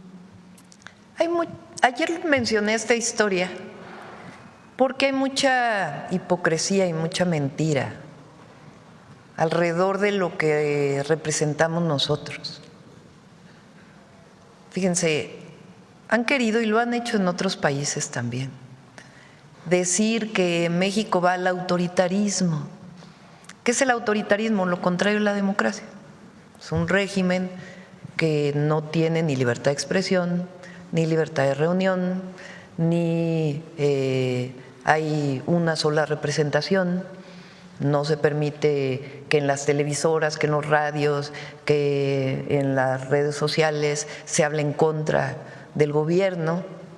Es un régimen autoritario, utiliza la represión, la violencia para callar voces que están en contra o manifestaciones que están en contra. Entonces, ellos creen que por repetir, ahora sí que di muchas veces una mentira y será realidad, como el principio de Goebbels. Entonces, por repetir muchas veces, el gobierno de la presidenta Sheinbaum, igual que el del presidente López Obrador, es autoritario, va al autoritarismo, vamos hacia Venezuela, vamos hacia Cuba, vamos hacia no sé hacia dónde. Es autoritario, va al autoritarismo, va al autoritarismo, va al autoritarismo. ¿Creen que por repetirlo, pues la gente se lo va a creer? A ver, los radios, vean hoy la mayoría de los medios, las televisoras, particularmente Una Hora, habla todo el día en contra. ¿Y qué hacemos nosotros? Debatimos, eso sí, tampoco es que nos estemos cruzados de brazos, tenemos derecho de réplica. Entonces, ¿hay libertad de expresión en México? Bueno, nada más hay que oír el radio, nada más hay que oír a esta televisora. Pues claro que hay libertad de expresión, aquí mismo en la mañanera. ¿Hay libertad de movilización? Bueno, hay movilizaciones todos los días, por todos lados. Hasta la gente dice, oigan, ya quiten esa movilización. Hay libertades para moverse de un lugar a otro en nuestro país, sí. Es un país de libertades. Entonces, ¿de cuándo acá nosotros somos autoritarios? Por eso hice la historia ayer. Si alguien ha luchado por la democracia, hemos sido nosotros. Entonces tienes a un expresidente como Fox diciendo, la presidenta nos está llevando al autoritarismo, cuando él promovió un juicio contra López Obrador penal para que lo desaforaran y no pudiera ser candidato a presidente, cuando él promovió un fraude electoral en el 2006. Bueno, entonces, ¿dónde está la consecuencia? Entonces, hay mucha hipocresía. Es lo mismo que este tema del narcogobierno, narcopresidente, narcocandidata, narco no sé qué, narco no sé cuánto. Lo mismo. ¿Por qué dicen eso? Bueno, para que no nos acordemos de García Luna. El único que está preso, secretario de Seguridad, y en Estados Unidos, por haber estado involucrado con el narco, fue el secretario de Seguridad, o es el secretario de Seguridad de Calderón. Lo que hemos dicho, imagínense, 40% menos homicidios, detenciones, envío de grupos, de cabezas de grupos delincuenciales. ¿Cómo vamos a estar involucrados? Y lo que queremos es que los jóvenes, pues, que el pueblo de México viva tranquilo, feliz, con seguridad. Pero eso sí, es que el presidente Trump, hago así esa cara porque así me los imagino, ¿no? Le ha de haber dicho a la presidenta que mandara a Cacle, ¿no? Como bueno, a ustedes no les tocó la pequeña Lulú, ¿no? Había una bruja, ¿no? De la pequeña Lulú que hacía Cacle. Le ha de haber pedido a el político no sé cuánto. Bueno, pero lo repiten. Hoy lo vi otra vez en no sé cuántas columnas. es que la presidenta está en un dilema, está entre la espada y la pared porque le están pidiendo que envíe a no sé quién, a qué político de Morena. ¿De dónde tienen esa información? Ya están todos sacando fotos con mis caras. ¿De dónde tienen esa información? ¿Quién se las dijo? ¿Cuál es su fuente? ¿Cómo, o sea, de dónde sacan tanta mentira? Tanta mentira.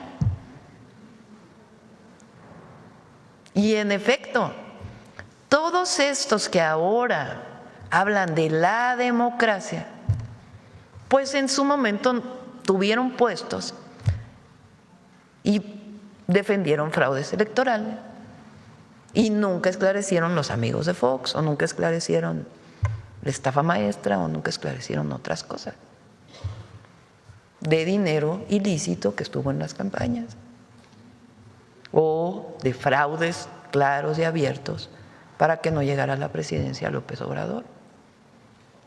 O de las últimas, cuando quitaron a Morón de Michoacán, por una cosa menor, absolutamente menor, solamente porque no querían, o querían hacerle daño a Morena en ese momento en Michoacán. Entonces, hay mucha hipocresía. Ahora, la reforma electoral, no pretendemos que quien tenga una votación con un porcentaje no tenga una representación en el Congreso, no. Eso se llama representación de las minorías, ¿no?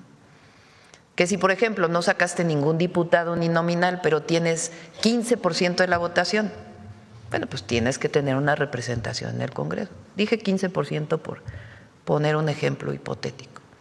Pues eres una fuerza política del país, pues tienes que tener una representación en el Congreso.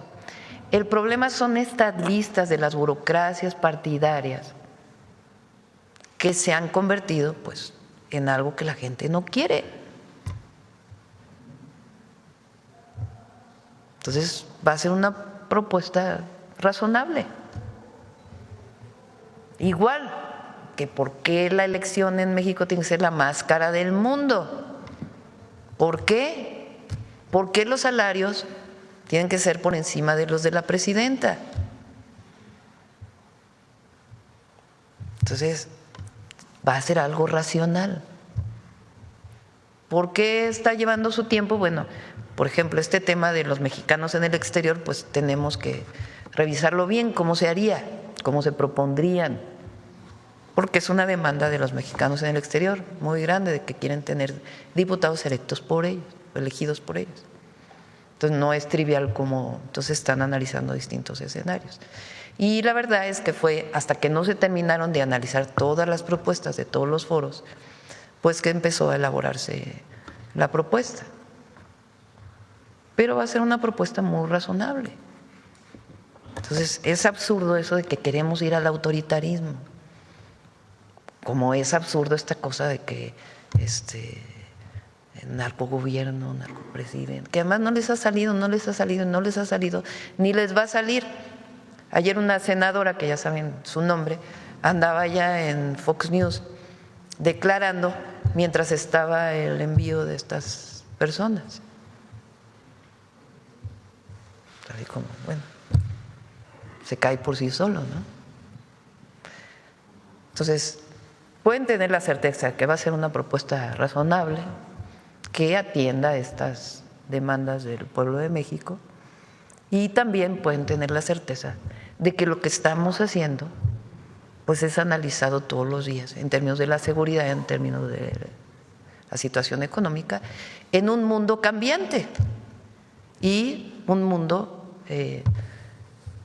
donde pues están ocurriendo cosas que nunca imaginamos que iban a ocurrir, hace un año, hace año y medio.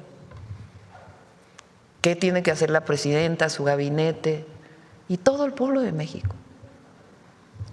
Mantenernos unidos.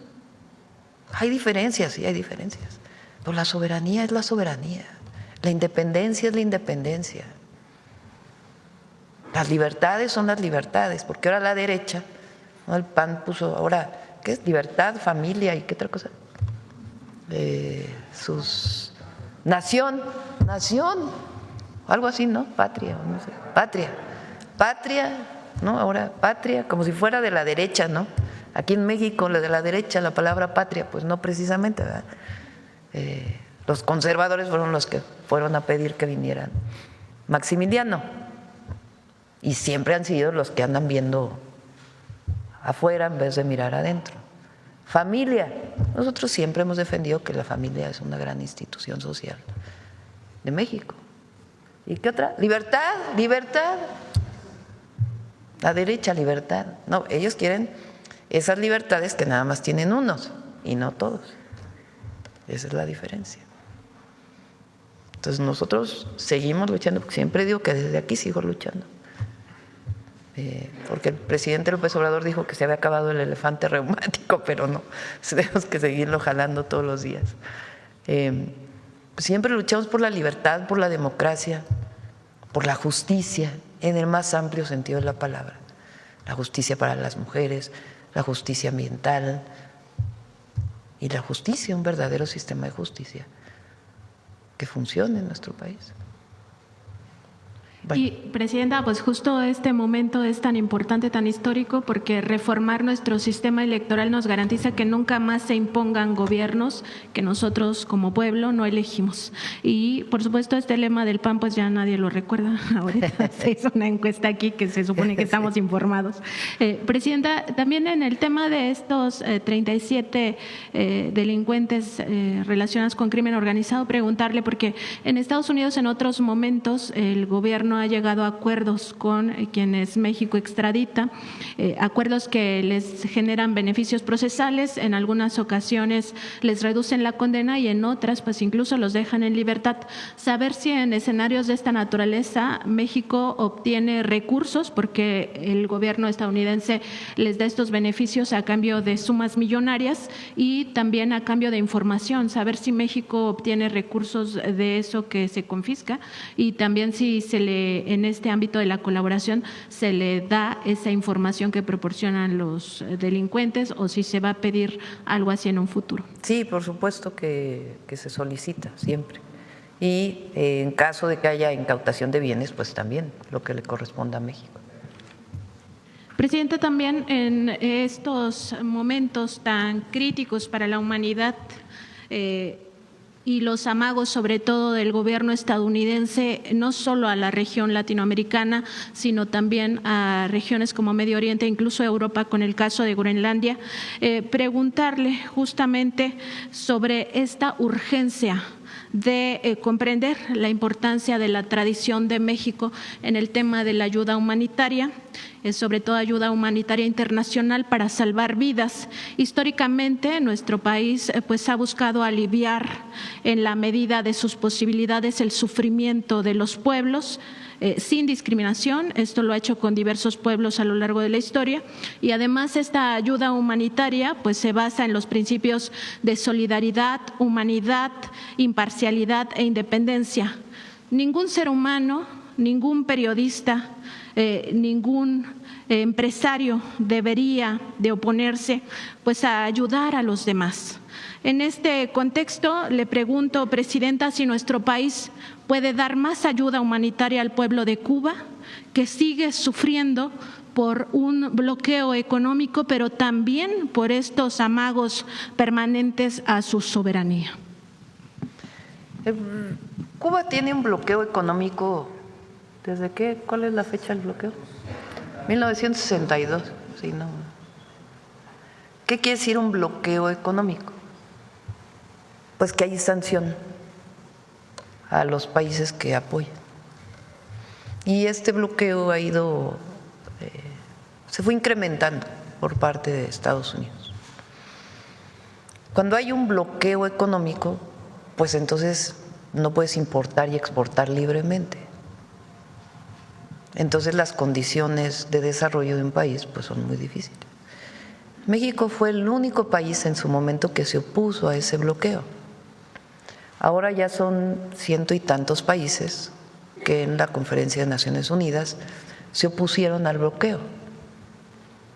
Prácticamente fueron 2 países los que siguen manteniendo el bloqueo. ¿Por qué se mantiene? Pues porque hay países que, aunque no debería ser así, pues tienen más fuerza que otros. Entonces, México con Cuba ha mantenido relaciones desde todos los gobiernos. Con el PAN un poco menos. Zedillo, cuando fue a Cuba, se reunió con la oposición cubana también, pero fue a Cuba. Salinas fue a Cuba. Incluso en aquel entonces, cuando había sido el fraude electoral, decíamos nosotros, pues, ¿por qué Cuba reconoció a Salinas de Gortari? Pero todos los gobiernos han tenido relación con Cuba. O sea, era un gobierno priista el que levantó la mano para defender que no hubiera bloqueo. López Mateos, ¿no? O ya era López Mateos, ¿no? O Díaz Ordaz. López Mateos, ¿no? A ver, chécale nada más para… ¿Por qué? Porque nuestra Constitución, México no es… A ver, ¿con quién es la doctrina Estrada? Es uno de los… después de Calles. El secretario de Relaciones Exteriores era Estrada y hace una doctrina. Esa doctrina tiene que ver principalmente con que México, la relación que establece es con los pueblos. Ese es un principio muy importante, es con los pueblos. Después, en la época de López Portillo, se presenta esta reforma constitucional que hoy es parte del artículo que hemos leído aquí, de defensa de la soberanía, solución pacífica de los conflictos, etcétera, etcétera, estos principios. Pero bueno, siempre ha habido relación con todas las naciones del mundo, a menos que haya un golpe de Estado, una ofensa que nosotros consideramos a los pueblos, o una ofensa contra México. Pero se mantiene la relación con los pueblos. Entonces, México, todos los gobiernos han tenido una relación de apoyo a Cuba. ¿Por qué? Porque es al pueblo cubano, más allá de si estás de acuerdo o no con el régimen de Cuba. Entonces, cuando hay un bloqueo extremo, la gente está viviendo penurias, pues México siempre ha sido solidario. Entonces, en el caso del petróleo ha habido envío de petróleo por contratos, esa es una parte. Peña Nieto, por ejemplo, le quita la deuda a Cuba de lo que debía de petróleo cuando llega. O sea, para que vean la relación independientemente de los gobiernos. El presidente López Obrador envía petróleo por las dos razones, tanto por contrato como por razones humanitarias en algunos casos, y nosotros decidimos seguir con lo mismo. Entonces, ¿qué decimos ahora frente a la situación? Si México puede ayudar a generar mejores condiciones para Cuba, siempre vamos a estar ahí. Entonces, es una relación con el pueblo cubano en condiciones de mucha dificultad, de mucha dificultad. Entonces, ¿qué dice la derecha en México? No, que están regalando petróleo a costa del México. Pues no, no es a costa, porque es muy poco realmente, de lo que se produce es muy poco lo que se envía. Pero es un apoyo solidario pues a una situación de penuria, de dificultad que vive un pueblo. ¿A poco si nosotros, toquen madera, no viviéramos una situación difícil, no quisiéramos? Cuando ha habido sismos, cuando ha habido problemas, recibimos apoyos de muchísimas naciones del mundo. Entonces, en efecto, tiene razón, es un asunto que tiene que ver con la política exterior de México y por cómo somos los mexicanos. Mexicanos somos fraternos y eso no tiene por qué desaparecer. Sí, porque al final esto alivia penurias de los pueblos y aquí de lo que se trata pues es ayudar a ese pueblo que está en sufrimiento, Presidenta, y también preguntarle, porque ahora pues estuvieron circulando sobre todo en redes sociales pero también en otros medios esta fotografía falsa o varias fotografías falsas del avión Hércules descargando misiles y que incluso algunos comunicadores pues compartieron esa mentira, ¿no? Esas imágenes falsas. Preguntarle sobre la importancia de reflexionar también sobre esta deliberada tergiversación que han hecho algunos opinadores, algunos comentócratas e incluso algunos medios de comunicación de este concepto de máximas libertades. Como se sabe, pues no hay libertades absolutas y los límites se marcan siempre en el respeto de los derechos humanos. Es decir, nadie ni las personas, ni los periodistas, ni los opinadores, ni los comentócratas, ni los medios de comunicación tenemos la libertad máxima de violar el derecho humano a la información de los demás. Tampoco tenemos la libertad máxima de ofender, de discriminar, de agredir, de amedrentar, agraviar, difamar o violentar de alguna manera a los demás. Tampoco existe la libertad de mentir.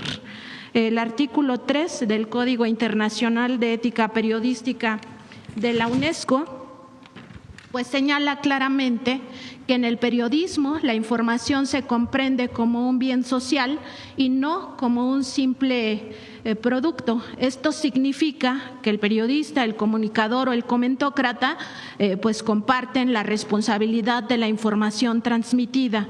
El periodista es responsable frente al gran público, es decir, frente al pueblo. Preguntarle sobre esto, Presidenta, de cómo se ha tergiversado, porque hace un rato cuando le preguntaba justo el tema de la democracia nos decía, pues están diciendo del autoritarismo cuando en realidad hay máximas libertades. Pero aquí el punto es que se ha venido tergiversando este concepto pues para mentir, para agredir, para discriminar y eso es violaciones a derechos humanos. Les recomendamos la sección del detector de mentiras todos los miércoles. Y no es página, las redes sociales de Infodemia.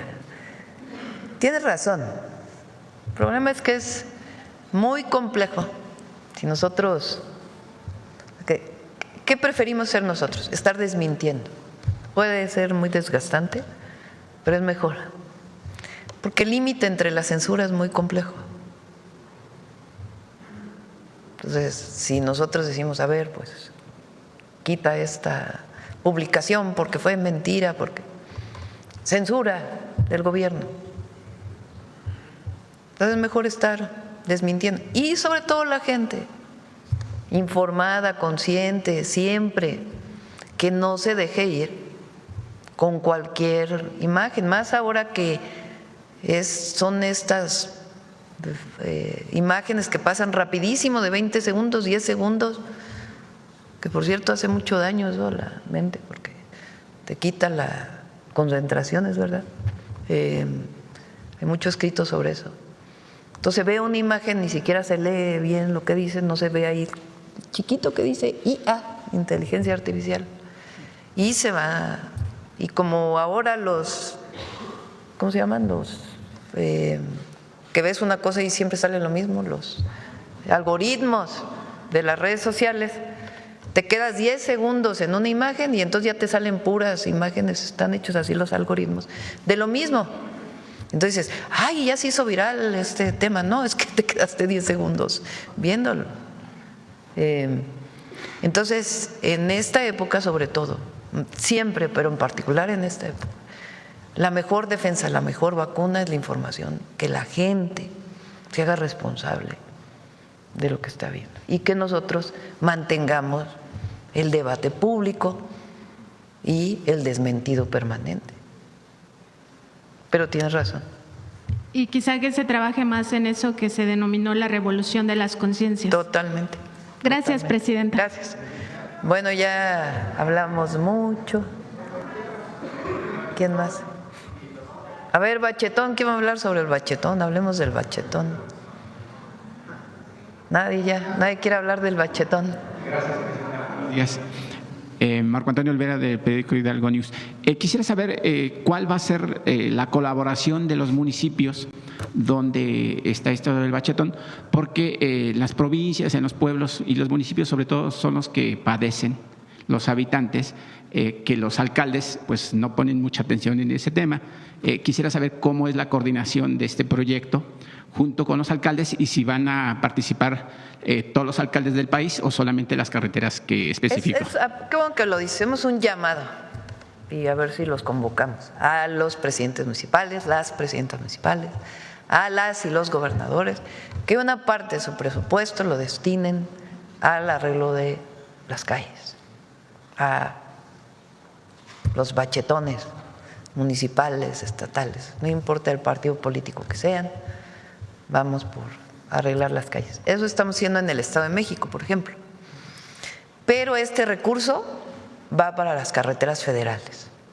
A veces ayudamos a las estatales también, ¿verdad? Cuando está cerca el equipo, la maquinaria y vemos una carretera estatal que no está en buen estado, pues ayudamos a bachear.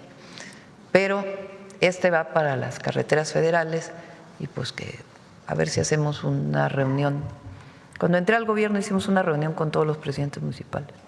A ver si hacemos una para que destinen una parte de sus recursos, porque es una demanda muy sentida. Sale siempre en las encuestas, el bacheo.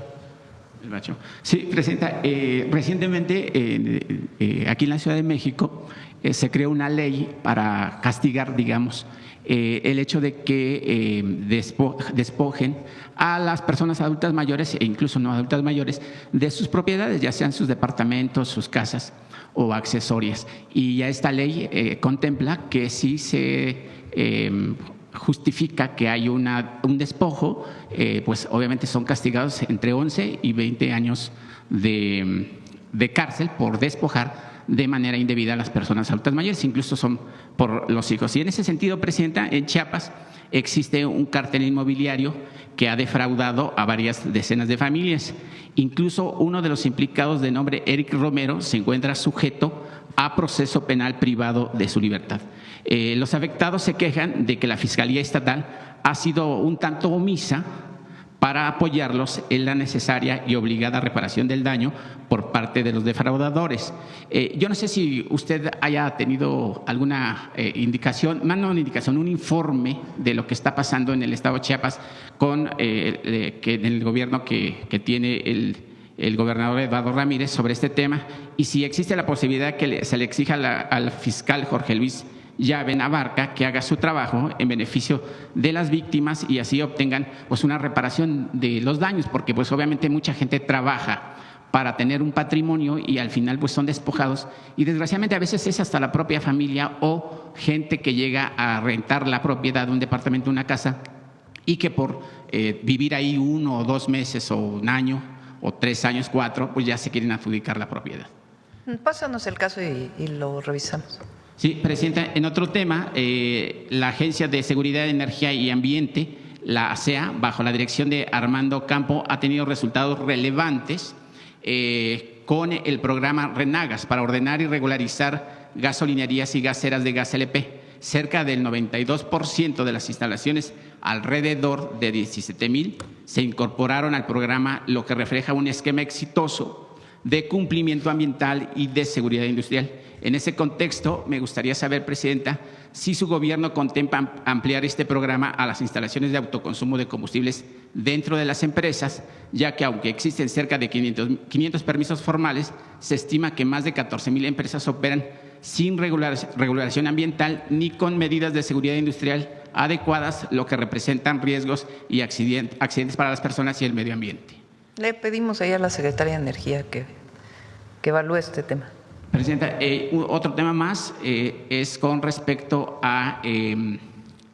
se publicó recientemente, bueno, primero quiero preguntarle sobre, aquí el secretario de Seguridad, Omar Harfush, pues ha venido a presentar todo lo que se ha ganado a la delincuencia organizada, obviamente entregando a personajes pues, que no son bien vistos y que han generado violencia en el país. Se ha bajado el tema de la extorsión, se ha generado una mayor seguridad para los habitantes de México y las principales ciudades del país. Presidente, en ese sentido también había dicho que se habían bloqueado pues también las antenas y también pues se había prohibido, digamos, la entrada de chips a los centros penitenciarios del país, y en ese sentido saber cuál es el programa que la Secretaría de Seguridad y usted como Presidente de la República tiene con respecto a un mejor control o a un mejor trabajo de los directores de los reclusorios o los ceferesos, que pues el hecho de que entren chips a un reclusorio pues no entran volando, ¿verdad? Obviamente alguien los autoriza o alguien los permite. ¿Cómo se está atacando ese problema, Presidenta? Porque desde dentro de las cárceles es donde se generan las llamadas de extorsión y obviamente pues todo lo que se está combatiendo en su gobierno. Si quieren, en una reunión que venga a seguridad lo tocamos. Es importante el tema del registro telefónico, porque ha habido también muchas noticias de que si pones tus datos van a ser usados por otros, que ahora ya le están dando la vuelta. Y ¿qué objetivo tiene esto?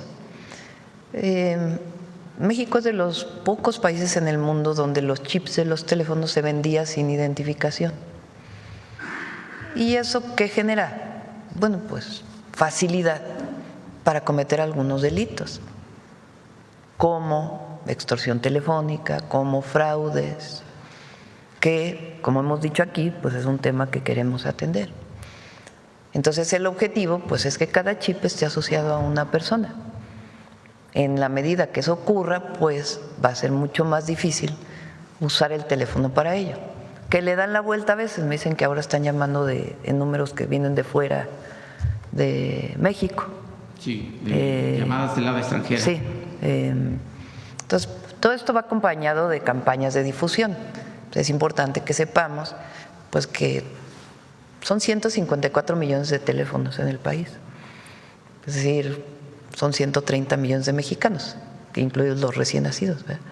El recién nacido pues no tiene teléfono, quiere decir que hay personas que tienen 2 o 3 teléfonos. Sí. Entonces, pues es importante que no contestemos una llamada de un teléfono que no esté identificado por nuestros contactos. Y esas campañas van a venir también para proteger a la ciudadanía de cualquier llamada de fraude o de extorsión. Pero de todas maneras es importante, si se comete un delito con un teléfono, pues que haya el seguimiento y la identidad. Eso ayuda a mayor seguridad. Por eso se toman estas medidas. Hay quienes dicen, bueno, critican todo el día porque no se está haciendo nada por la seguridad, y cuando se toman medidas como esta, dicen, ¿y por qué toman esa medida? ¿Porque andan queriendo investigar a la gente? Pues obviamente no. Es más, los registros los tienen las telefónicas, ni siquiera los va a guardar el gobierno, y se pide el teléfono cuando hay la comisión de un delito. Pero como estas, pues hay otras acciones que se toman también, y le pedimos al Gabinete de Seguridad que lo pueda informar.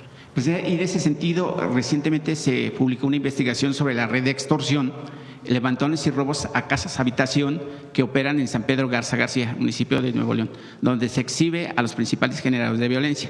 Se mencionaron los nombres de Jorge Hernández Chávez, alias El Choque, y de Gerardo Salazar, alias La Muñeca, como las cabezas de la organización conocida como La Oficina. Ambos ya fueron detenidos hace tiempo por posesión de droga, armas y puestos en libertad por un juez federal. Aquí se ha expuesto el tema en varias ocasiones, Presidenta, sin que haya logrado una solución. La Secretaría de Seguridad Federal designó a Omar Amador Escobar para atender el problema en representación del secretario García Harfuch, quien por cierto pues ha llevado un trabajo pues muy representativo y de gran eficacia para la seguridad del país y el combate a la delincuencia organizada, con el objetivo de desmantelar a esta organización. Sin embargo, según los empresarios refieren, que pues hay denuncias y siguen detenidas y no ha presentado ningún avance. Presidenta, ¿cómo lograr el avance del combate a la corrupción cuando pues ya se presentan a los líderes, supuestos líderes o supuestos acusados, porque nadie es culpable hasta que se demuestre lo contrario? Pues estropean el trabajo que se está haciendo su gobierno, que está haciendo el secretario, la Marina, la Defensa, pues para que avancemos y tengamos un México más libre y obviamente pues que todo el mundo pueda salir a las calles pues en la noche, en la mañana y en la tarde y disfrutar de este bello país. Bueno, recuerden que hay una parte que le corresponde a los estados, a las fiscalías estatales, a la policía, en ese caso la Guardia Civil Estatal, o municipales.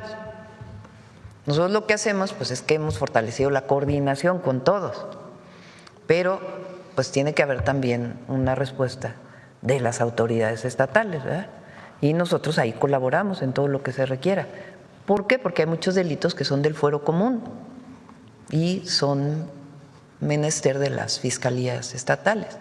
Entonces, en este caso, pues ya pedimos que se pongan en contacto ahí con las autoridades estatales. Presidente, ya por último, ayer la secretaria del Bienestar pues presentó todo este programa que se está haciendo, pero también a mí me ha llamado mucho la atención que han recibido las personas adultas mayores con las enfermeras que acuden a sus casas para pues checar los signos vitales, para ver que no tengan un alto porcentaje de insulina, que no se han dado cuenta que tienen obviamente diabetes y también tienen hipertensión. Y el programa de farmacias del bienestar pues ha sido un hit, digamos, dentro de las poblaciones, porque pues llega la medicina pues como si llegara pues algún refresco de cola a las diferentes poblaciones que tenemos en este país. Están llegando. Recuerden que nada más está ahorita en el Estado de México. Sí. O sea, pueden ir, si tienen una receta, a cualquier farmacia de cualquier centro de salud del IMSS Bienestar, si la reciben. Ahora, el estante especial en los centros de salud para el programa Salud Casa por Casa está solamente en este momento en el Estado de México, en tiendas del bienestar del Estado de México y en los centros de salud. Sí, Presidenta, y en ese marco de esta estrategia, pues no sé si pretenda dar fin a los contratos millonarios y creación de empresas farmacéuticas de personajes como el diputado Andrés Villegas en Puebla, que se dice que se benefició, o sea, obtuvo a través de su cargo, pues para obtener contratos en Atlisco. Pues habría que averiguar y saber si esos contratos de personajes públicos pues siguen influyendo o tratando de enriquecerse, pues cuando el objetivo de Morena es otro, Presidenta, servirle a la nación sin mentir. Ver sí, pues que se investigue. Ok, muchas gracias, buen día. Buen día. Vamos a ver el compañero. Hola, buenos días. José Leveña de Publimetro. El año pasado se cerró la inflación en el 2025 en el 3,69% anual. Quedó por debajo de lo que habían previsto los analistas, que era el 3,8%. Y además quedó como la cifra más baja desde que empezó la pandemia. ¿Cómo ha conseguido contener la inflación el Gobierno de México en un contexto especialmente de incertidumbre económica y en el que se han aumentado los salarios mínimos en el país? Son varias acciones. Dos muy importantes son el PASIC, que es el PASIC, un paquete que se acuerda con los comercializadores y los principales productores de alimentos para que no aumente la canasta básica. La canasta básica hoy está en 910 pesos. Bueno, la canasta establecida en el PASIC, que son para los principales alimentos y también algunos otros insumos. Entonces, el PASIC está en 910 pesos. De hecho, aquí lo presenta Iván Escalante todos los lunes y en muchos lugares está incluso más bajo de los 910 pesos. Es un acuerdo voluntario, pero ha ayudado mucho a mantener el precio de los principales alimentos, o por lo menos el promedio de todos los alimentos que están en esa canasta, que no haya aumentado, incluso ha disminuido, porque aunque ha aumentado, aunque sea poco la inflación, pues de todas maneras el valor de la canasta básica se mantuvo durante todo el año y hasta ahora se sigue manteniendo ese valor. Ese es el primero. La otra que ha ayudado mucho es el acuerdo también voluntario para las gasolinas. El acuerdo que hicimos con todos los gasolineros para que la gasolina no estuviera o estuviera por debajo de los 24 pesos, también ha ayudado muchísimo, porque el aumento de los combustibles, como ustedes saben, pues impacta en todas las cadenas. Entonces, esos dos acuerdos han sido importantes. Se hizo otro acuerdo de maíz tortilla, que también fue importante para que no se elevara el precio de la tortilla. Entonces, esos tres acuerdos que son voluntarios, no es un precio máximo obligatorio, sino sencillamente entre todos nos ponemos de acuerdo para que ocurra así, ha ayudado mucho a que no aumente la inflación. También ayer se reunió con Mary Simon. ¿Cómo le fue la reunión? Ella es una mujer muy interesante, ella es una activista. La gobernadora general de Canadá es la representante del Estado de Canadá. Y pues tiene labores de jefa de Estado. Y ella particularmente es muy interesante porque es una activista principalmente por los derechos de los pueblos indígenas en Canadá. Entonces estuvimos platicando sobre su lucha de defensa de los pueblos indígenas, platicamos del cambio que hicimos al artículo 2 del FAISPIAM, los programas que hemos desarrollado, de nuestra lucha intensa contra la discriminación, el reconocimiento de las mujeres indígenas. Entonces principalmente hablamos sobre esos temas. Ella tiene un programa muy interesante de reconciliación en contra, digamos, de la discriminación, y entonces busca que se hable de distintos temas en distintos espacios de la vida de Canadá y que se expongan las problemáticas, y a partir de ahí se establece un formato de reconciliación con la historia, digamos. Entonces hablamos mucho de eso, y una mujer muy, muy interesante, la verdad. Me dio mucho gusto recibirla. Recientemente, hablando de la reforma electoral, se ha hablado mucho de la democracia participativa. ¿En algún momento usted ha llegado a pensar o a plantear que la reforma electoral y la continuidad de México en el TEMEC pudiera ser o salir a consulta pública en el país? Bueno, actualmente las consultas públicas tienen limitaciones para ciertos temas. Uno de esos temas son los electorales. No sé por qué quedó así, porque la verdad pues se podría consultar, ¿no?, sobre temas electorales. ¿Estás o no de acuerdo que haya plurinominales? ¿Estás o no de acuerdo que cueste tanto la elección? Pero en este momento la consulta pública no puede ir sobre temas electorales ni sobre otros temas. A ver si encuentras el artículo constitucional que establece cuáles son las limitaciones para las consultas. Podría ser. Ahora, pienso yo que hay muchas decisiones municipales, estatales, federales, que puede haber una consulta ahí sí electrónica para ciertos temas de la vida pública, a lo mejor no tan, que parecieran tan estructurales, digamos, para el país, sino otros temas que se pueden poner a decisión de la gente. Y en eso es donde vamos a presentar una propuesta en los municipios. Oye, el presupuesto se dedica para esta calle o para esta obra. La gente puede opinar. ¿Estás de acuerdo en que se ponga doble sentido en esta calle o un sentido? Pues son decisiones que toman los presidentes municipales todo el tiempo y que vale la pena conocer la opinión de la ciudadanía. Entonces, decisiones pequeñas o grandes, que haya de participación ciudadana. Ya para terminar, dos temas laborales. Usted ha puesto sobre la mesa y con su gobierno se ha regulado el tema de los trabajadores en aplicaciones, de los repartidores en aplicaciones. Sin embargo, hay muchos sectores en los que también los trabajadores no cuentan con seguro, las prestaciones de ley y con el IMSS. En unos reportajes que hemos hecho en Publimetro y unos seguimientos, hemos localizado que con el aumento de la vivienda vertical de los condominios, cada vez se contratan más seguridad privada. Personas que trabajan 24 por 24 y hacen turnos de 96 horas semanales, sin prestaciones de ley. Entonces me gustaría saber si el Gobierno pudiera poner ojo en este tema de la seguridad privada, en el que hay multitud de empresas que violan los derechos laborales de los trabajadores. Sí, estoy de acuerdo. Le decimos a Marat que pueda haber este tema. Y por último, se cumplen ya casi 3 meses y medio de la huelga del Monte de Piedad. ¿Tiene conocimiento? Es un mes le complicado. pedimos a Marat que nos informe también, por favor. Lo invitamos, sí. Es un mes complicado en el que la gente por lo general empeña y... Sí, de acuerdo. Muchas gracias. Bueno, vámonos. Vamos sobre la rehabilitación. Vamos pasado mañana a Veracruz, allá.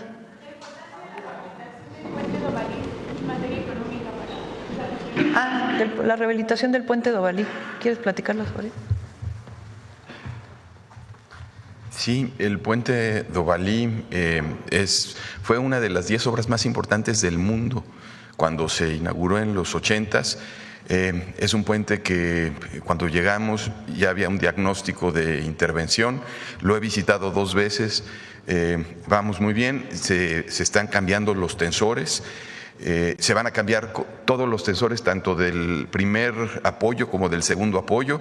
Se tiene una restricción al paso en cuanto a carga. Entre las cosas que se implementaron ahora en mis visitas fue que pedí que se monitoree en tiempo real con instrumentación.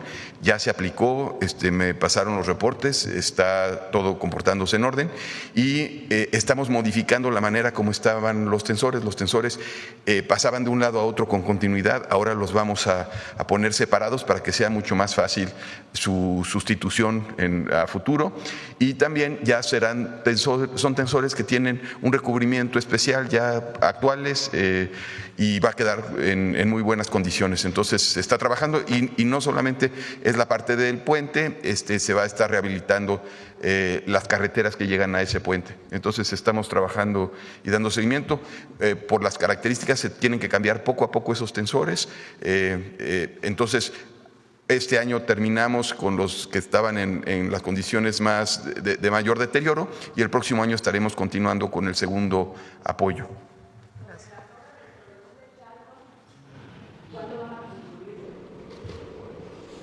La está haciendo el Estado de México. La obra